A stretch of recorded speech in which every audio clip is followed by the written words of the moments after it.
நற்செய்தி வாசகம். லூக்கா எழுதிய நற்செய்தி 8ஆம் அதிகாரம். ஆண்டவரின் உயிருள்ள வார்த்தைகள் 19 21 முடிய.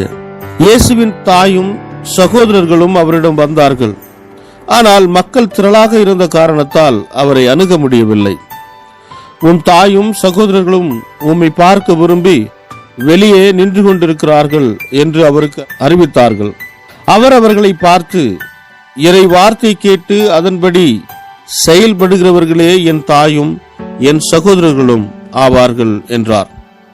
இது வாழ்வு தரும் கிறிஸ்துவின் நற்செய்தி. கிறிஸ்துவே உமக்கு புகழ். ಲೂಕಾ ಅಧ್ಯಾಯ 8 ವಚನ 19 21 ಯೇಸುವಿನ ತಾಯಿ ಮತ್ತು ತಮ್ಮಂದಿರು ಆತನನ್ನು ಭೇಟಿಯಾಗಲು ಬಂದರು.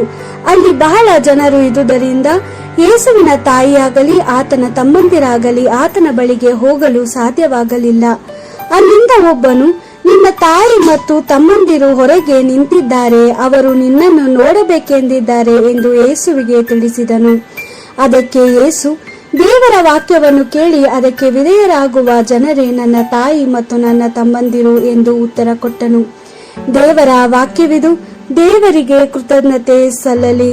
Gospel according to Luke chapter 8 verse 19 to 21. Then his mother and his brothers came to him, but they could not get to him because of the crowd. Someone told him, your mother and your brothers are standing outside and wish to meet you.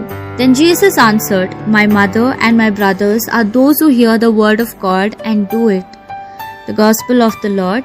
Praise to you, Lord Jesus Christ.